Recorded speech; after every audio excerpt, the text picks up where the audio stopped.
Los todoterrenos siempre han tenido un encanto especial y siempre han sido un tipo de coches muy dados a soluciones diferentes y originales, como usar dos motores o 6 ruedas, por ejemplo. Me apuesto con vosotros a que no habéis oído hablar de algunos de estos 10 coches. ¿Queréis comprobarlo? Bienvenidos a Garaje Hermético. Ciérrate con nosotros.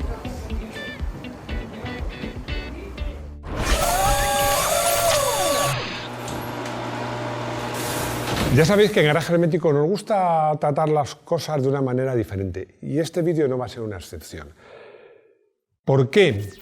Porque el concepto de todoterreno, en contra de lo que la gente piensa, es un concepto relativamente joven y que realmente se puede decir que arranca en la Segunda Guerra Mundial. ¿Por qué os cuento esto? Porque al principio del automóvil, todos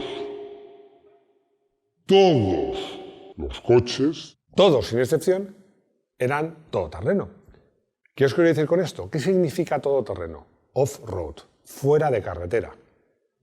Es que al principio no había carretera, luego todos los coches eran de alguna manera todoterreno.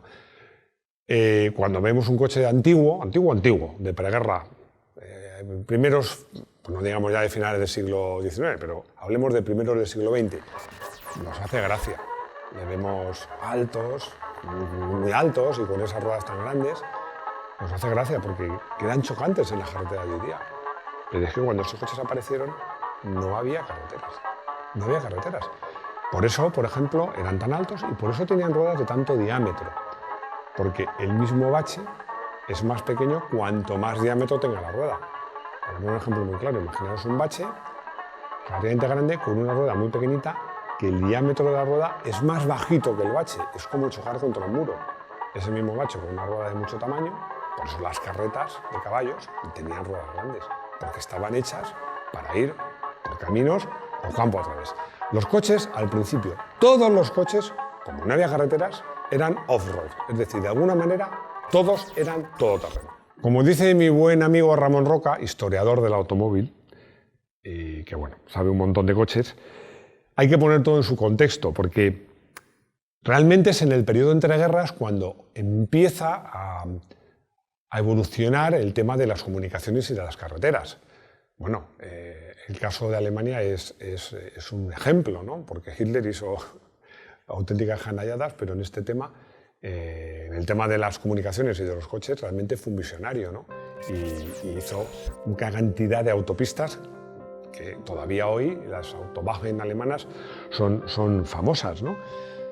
Un tiempo en el que pretender ir rápido o poder llegar pronto o viajar rápido en coche no estaba demonizado como ahora. Una pena. Por eso es cuando ya hay carreteras para ir a casi cualquier parte, de una ciudad a casi todas las ciudades o pueblos importantes, es cuando empieza a tener sentido hacer un todoterreno específico, porque ya son coches que tienen una especificidad.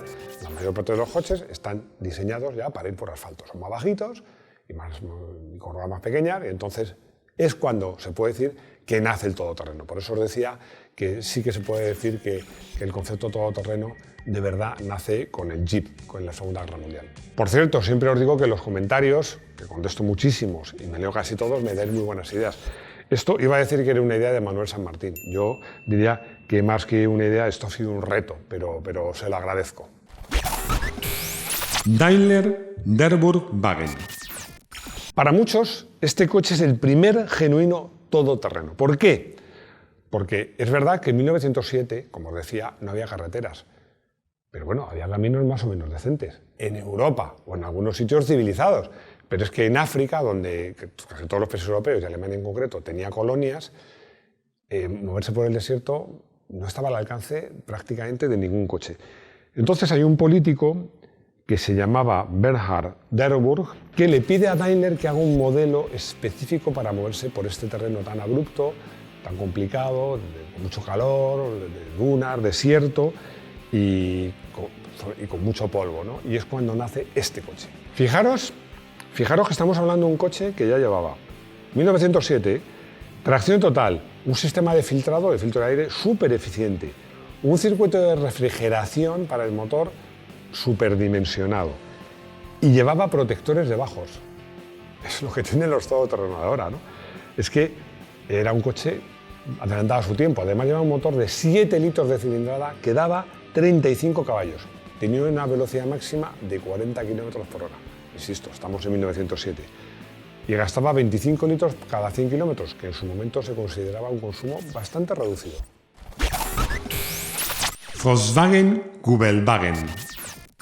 Hablábamos de un coche que consideramos el primer TT, el Daimler, del que parece ser que se fabricó una sola unidad. Pero de este que vamos a hablar ahora, se fabricaron más de 50.000 unidades, de este Kubelwagen. Es un coche que es simplemente un escarabajo preparado para todo terreno. Podemos decir que era el rival alemán del Jeep. En mi opinión, realmente este Kubelwagen no es un verdadero todoterreno, como sí lo era el Jeep, que era muy superior, porque para empezar no tenía tracción total. Era un Volkswagen más reforzado, más alto, con rueda de más diámetro, con protectores de bajos y poco más, ¿no? Y como os digo, el Jeep era superior. Sí que os digo que igual que los tanques alemanes, los famosos Panzer, y en concreto el 5 y el 6, eran muy superiores a los Sherman americanos. Hay películas además que lo cuentan. El Rodrigo, que es un experto en la Segunda Guerra Mundial, lo podría contar. A lo mejor se puede poner aquí. Ah, no, que no tiene salud. Es un maniquí, como habéis dicho algunos. Bueno, pues es un maniquí parlante. Pero bueno, como os decía, claramente haciendo tanques los alemanes fueron superiores, pero no haciendo coches. Y eso que tanto en el diseño del Porsche, tanto el diseño del Volkswagen, este Volkswagen, como de los tanques, participó Porsche. Me contaba Rodrigo algo que es verdad, que quiero contar, que en las películas de Indiana Jones, los coches que persiguen siempre a Indiana Jones, los malos alemanes, los nazis, son siempre estos coches, que además es una pena, porque siempre alguno acaba destrozado. Pero bueno, o caído por un barranco, sí, una pena. No sé si eran auténticos o no, no sé ese dato. Volkswagen Schwimmwagen. Este impronunciable modelo alemán, para mí, el Schwimmwagen, no estaba derivado del Kubelwagen. Esto lo he leído, no. Era un diseño aparte, de hecho, incluso inicialmente era un diseño monocasco. Sabéis que tanto el escarabajo como el Kubelwagen, que es un derivado, tienen chasis separado. Inicialmente, como era un diseño que se partía de cero, era un chasis monocasco, luego lo cambiaron para un chasis que en todo terreno es más usado. Pero este coche, a diferencia del Kubelwagen, todos eran de tracción total, todos sin excepción. Pero, lo más interesante de este coche era, y es, porque todavía quedan algunos, que era anfibio. Era anfibio. Tenía un sistema muy curioso, porque había un sistema de hélices, sabéis que el motor iba detrás, como en el escarabajo, que se acoplaba en la punta de cigüeña en una hélice, era una especie de añadido, con lo cual, claro, el motor siempre gira en el mismo sentido. El coche tenía en el agua solo marcha adelante. Para ir marcha atrás tenías que meter la marcha atrás y con las ruedas, como eran en el lado de marcha atrás, o utilizar los remos, que son equipamiento de serie. De este coche es que me he despistado porque es que un día sin que se entere voy a grabar a Rodrigo, que se mete mucho conmigo. Es que no puede ser. Lo voy a grabar sin que se entere. Pero bueno, que me pierdo.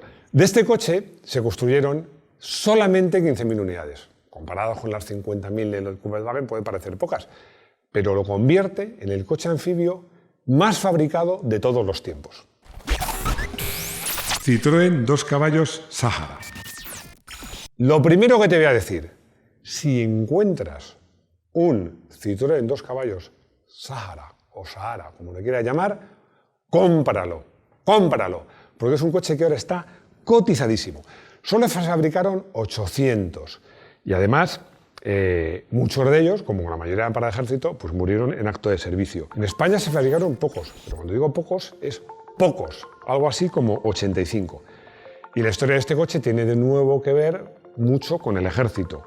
Los franceses, como bien sabéis, tenían colonias africanas, sobre todo en Argelia, y necesitaban un coche de todo terreno, un coche que fuera barato, sencillo, con tracción total y made in France. Tenían un coche que era barato, sencillo y made in France, que era Citroën 2 caballos, pero no era tracción total. Pero alguien muy brillante dijo, ¿por qué? A ver, hago un paréntesis.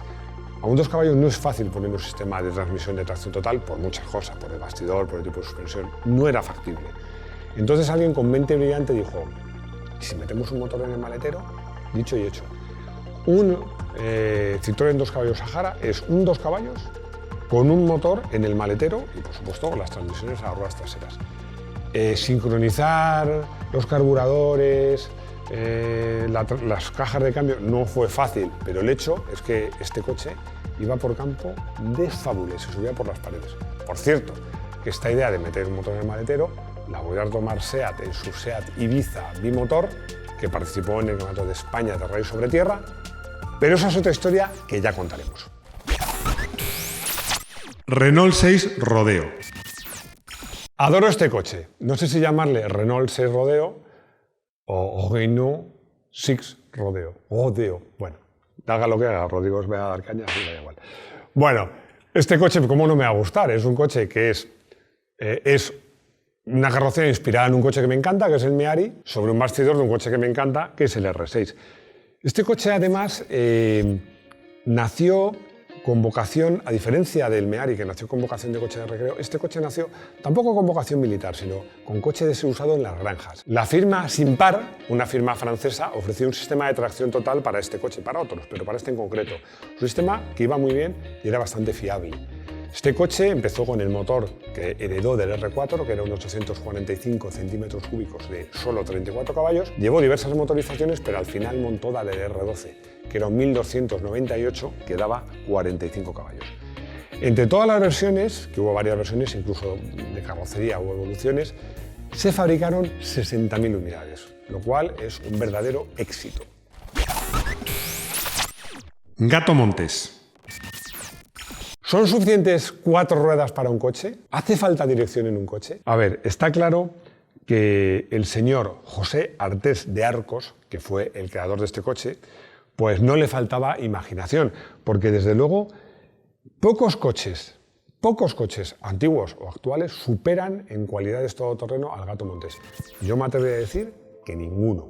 Este era un coche muy pequeñito, tenía 2 metros de largo nada más, tenía un motorcito en 2 caballos y tenía 3 ejes. No tenía dirección. ¿Cómo giraba? Pues como los tanques. O parabas o reducías la velocidad de uno de los lados y entonces el coche giraba. Y además era un coche anfibio. Es un coche del que se fabricaron solo 200 unidades, pero era un coche tan especial y tan eficaz en campo, además era muy estrechito, se metía por todas partes, que se vendieron muchas patentes a diversos países. Fiat Campagnola. Más que raro, este Fiat es un coche poco conocido. Y eso que se fabricó, si tenemos en cuenta las 2 versiones, casi 40 años. Desde 1951, el más viejo que yo, incluso, hasta 1987. Bueno, para que entendáis este coche, es muy sencillo. Este coche lo puedes definir como un Jeep a la italiana. Este coche nació con vocación agrícola, pero rápidamente el ejército y los cuerpos de seguridad del Estado pues adoptaron el Fiat Campagnola como su coche favorito. Este coche es fruto del diseño de un ingeniero genial, que era Dante Jacosa, que diseñó, entre otros coches, el Seat 600. Bueno, y en esa época casi todos los Fiat lo diseñó él.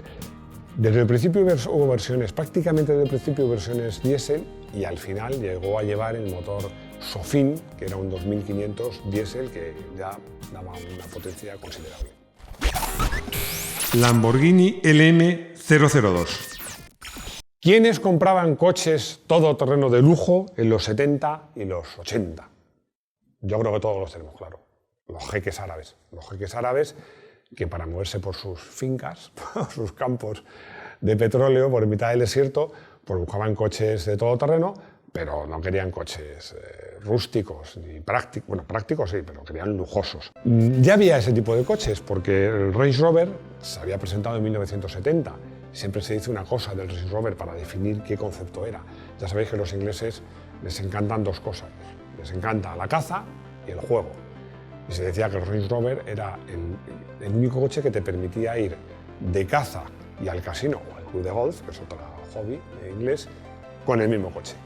O sea, que coches de lujo ya existían. Pero Lamborghini se le ocurrió una idea muy revolucionaria. Se adelantó al París-Dakar. Diseñar un TT deportivo. El primer prototipo fue el que se llama Cheetah. Mucha gente confunde los dos, ya lo dijimos en algún vídeo.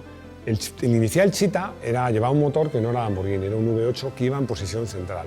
Fue una especie de prototipo que sirvió para practicar, para poner a punto suspensiones y todo eso. Pero el definitivo Lamborrambo, como se le llamó, el LM 002, que ya a veces me confundo, le llamo LM200, me lo ha corregido Rodrigo en el guión, llevaba el mismísimo motor del Lamborghini Countach, un V12, ahí delante. Y bueno, y aparte de eso, llevaba un aire acondicionado potentísimo y unas ruedas muy novedosas que diseñó Pirelli específicamente para este coche, que eran las Pirelli Scorpion. Realmente este coche era el rey del desierto. Uro. En este caso estamos ante una rareza, porque muchos confunden este coche con alguna versión del Hammer y no tiene nada que ver. Este coche es diseñado y construido en Santiago de Compostela, en Galicia, en España. Su modelo de mayor éxito fue el Bantac, y es, que es el acrónimo de Vehículo de Alta Movilidad Táctico, que se presentó en 1996 y ganó un concurso en 1998. Un concurso para ser el coche del Ejército Español y sustituir a un coche del que hemos hablado, hemos hecho un vídeo, que era el Santana Aníbal, que como sabéis, un coche que dio muchos problemas. Todas las unidades, pero en concreto la del Ejército, dieron muchos problemas.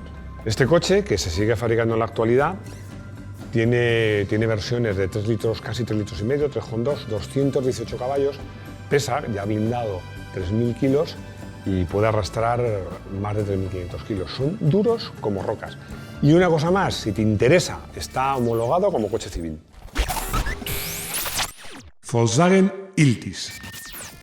El Volkswagen Iltis, hemos dicho del Campagnola que era el Jeep italiano. Pues de este coche, del Iltis, podemos decir que es el Jeep alemán. Lo que pasa es que en este caso hay un cierto mar de fondo. ¿Por qué? Porque este coche deriva de un coche que era el Jeep, que se llamaba Jeep Munga, que era un coche que diseñó DKV pensado para usar por el ejército alemán. Lo que pasa es que en esas fechas tenemos que hacer una historia de Volkswagen, porque hay muchas cosas que contar. En esas fechas el grupo Volkswagen compró varias marcas, compró Audi, Autonion, DKV, y quiso explotar las nuevas tecnologías. Algunas las explotó porque también compró NSU, por ejemplo en el Volkswagen Golf, que es una historia que os aconsejo ver, hemos hecho un vídeo sobre eso. Pero bueno, a lo que iba, se presentó y ganó. Sigue siendo, a pesar de todo, es un coche raro porque se fabricaron apenas 1000 unidades que mayoritariamente fueron a parar a manos del ejército alemán. Hay una curiosidad, ganó el Dakar en 1980. A mí, por cierto, me parece que es un coche que va bien, pero me parece que es feo como un demonio, sobre todo de visión muy de tráfico. Como os decía, los todoterreno es campo abonado, nunca mejor dicho, para coches raros, muy raros. He elegido 10. Había hecho una lista de 20, pero cuando pensé en mandársela a Rodrigo, digo, me va a fusilar para la gente. Pero si os ha gustado este vídeo, no os preocupéis que podemos hacer una segunda parte. He estado a punto de elegir el Gato Montés como coche del día porque es un coche nacional y porque es muy original y técnicamente muy curioso. Pero al final, saltándome una de mis normas, que suelo elegir coches del día, coches que he probado, y el Gato Montés, aunque brevemente lo he probado, esta vez he elegido un coche que no he probado, que es el Renault Goinu, el Renault 6 Rodeo, que es un coche que me encanta, porque como os decía, es como un Meari, pero sobre la plataforma del R6. Es un coche que me parece muy original, muy bonito, muy raro. Se fabricaron 60.000, pero estos coches que nacen con una vocación tan utilitaria para usar en el campo y en el ejército y tal, tienen una vida muy dura y sobreviven muy pocos. Es un coche que hoy es bastante cotizado. Llegamos al famoso colutorio. y Menem, no tengo ni idea, pero me dice que por qué ya casi no hay todoterrenos auténticos. Bueno, sí que quedan todavía todoterrenos auténticos, pero pocos. ¿Por qué? Porque en muchos países, por ejemplo en toda Europa, circular por el campo es un delito. Circular por el campo fuera de las vías asfaltadas con un vehículo a motor es un delito. Y realmente, pues, salvo para usos muy concretos, sobre todo militares, de fuerzas de seguridad de Estado y tal, no es un mercado muy grande. Determinado mercado sí, Oriente Medio y tal, pero sí que es verdad que es cierto que todos los terrenos de estos auténticos pues quedan menos, pero todavía hay algunos. Me hace una pregunta Ramiro Sanemeterio, que me pregunta que cuál es en la actualidad, actualmente en el mercado español, el mejor todoterreno. Mira, con franqueza, con permiso de Mitsubishi y Toyota, que hacen todos muy buenos, yo te diría que para mí el Suzuki Jimny, la versión cualquiera, pero te hablo en este caso de la última, para mí es el mejor todoterreno. ¿Por qué? Porque tiene una ventaja muy importante respecto a los otros, que es el tamaño y el peso. Y va de lujo por el campo, te lo garantizo. Ya hemos llegado al final de este vídeo de coches todoterreno raro. Espero haber acertado, y acertar es que no conoceréis todo, seguro que alguno lo conocíais. Os lo digo siempre, dejadme comentarios, los leo prácticamente todos, me deis unas ideas magníficas. Ya sabéis que tenemos campanita, tenemos redes sociales, suscribíos, dad al like, me gusta, todo ese tipo de cosas. Lo más importante, acordaros que en iVoox, y en otras plataformas, en Spotify, nos podéis oír, aunque no nos podéis ver, y los lunes hacemos un podcast sobre actualidad. Y sobre todo que yo, un servidor, espera veros de nuevo en nuestro garaje hermético. ¡Hasta pronto!